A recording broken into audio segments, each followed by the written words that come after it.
Welcome to One Old Man's Opinion, episode 30. I'm the old man. It appears there's an agreement in Iran to stop the war, we think. I got some opinions on that. Will it stick? Did we get what we need? And I mean need. A lot of people are making noise around why we're there without stopping to think about why we are there. We are there because we cannot let Iran get a nuclear weapon. For more than 40 years, they have not only said they were going to get a nuclear weapon, they have said they were going to use it. And they're going to use it on London and Bonn and, Los Angeles, other fun places.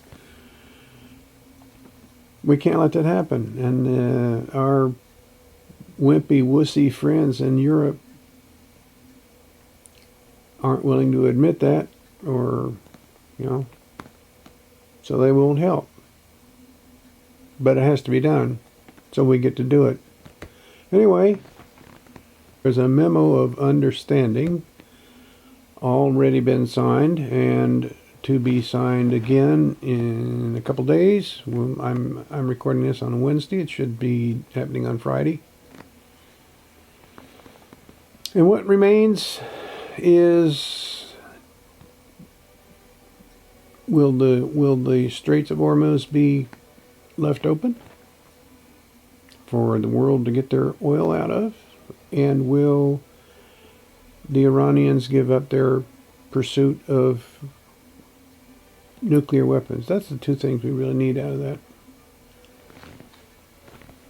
The administration isn't telling us everything that's in it. I mean,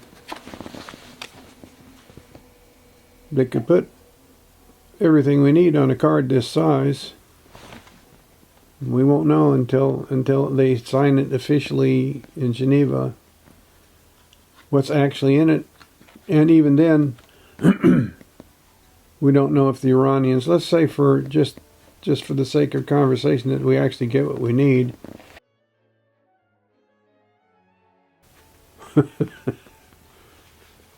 Will they stick with the deal? One of the things that's been leaked about this is that the memo of understanding isn't actually the final agreement. It sets up a 60-day period of ceasefire so that the negotiations can finalize the deal with respect to nuclear weapons, whatever. If that turns out to be true, your first point of failure here would be at the end of the 60 days when we don't have a real deal.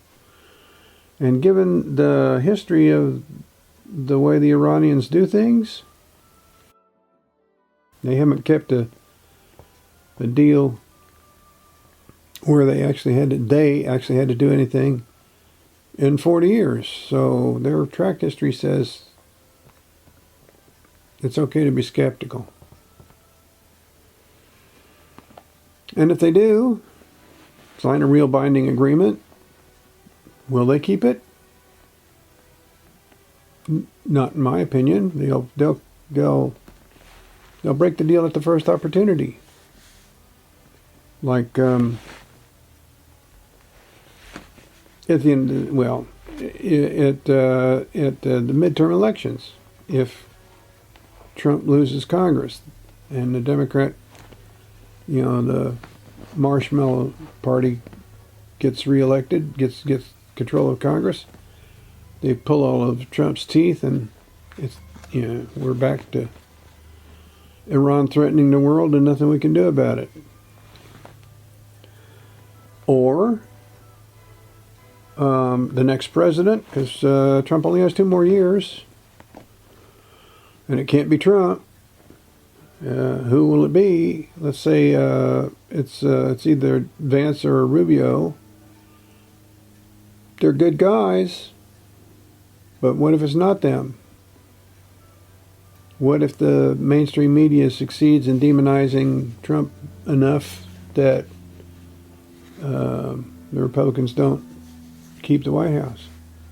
So then we got at least 4 years during which the Iranians can cheat, because there isn't a single Democrat walking around today in office that I know of who will hold them accountable. Not one. And nobody in Europe will hold them accountable. They'll do whatever they feel like, because that's who they are. So, color me skeptical. It's like, good news! Maybe. I pray that it is. I think one of the problems that Trump is having in this thing that's going on with Iran is he's used to dealing with thieves and corrupt crooks and people like that in the building trades in New York City, but he's not used to dealing with religious fanatics, whack-doodles. These guys are part of what's called Shia 12-ism. And that's all about the 12th Imam, who's been in hiding for 1100 years, and when he comes back, the Mahdi's going to team up with Jesus, and they're going to conquer all the bad guys in the world and establish a just Islamic society, blah, blah, blah. But these guys are religious fanatics. They're happy to die for the cause. They're eager to die for the cause because they get a double portion of goodies and virgins to play with when they get to paradise. So they're ready to go.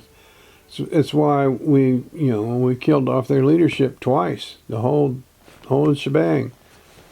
That's okay. Let's just keep going. So if you, on top of my skepticism, or the reason for my skepticism, I should say, is that as long as there's two of those guys who can get together and talk about what to do next, it ain't over.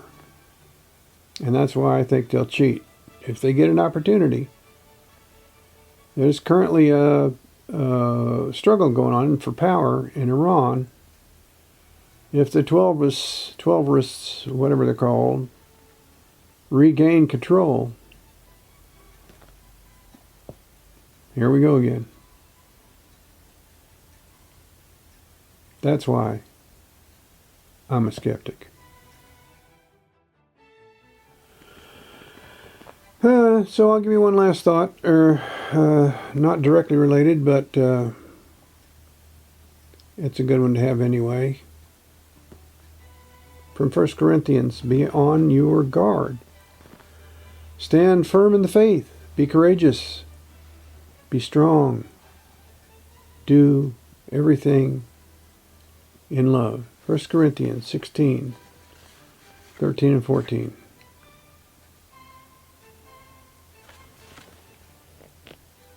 Travel with God. Oh, I keep forgetting. That's one old man's opinion. Travel with God.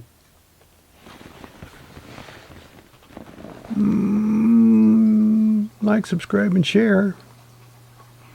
We got to keep that algorithm warmed up.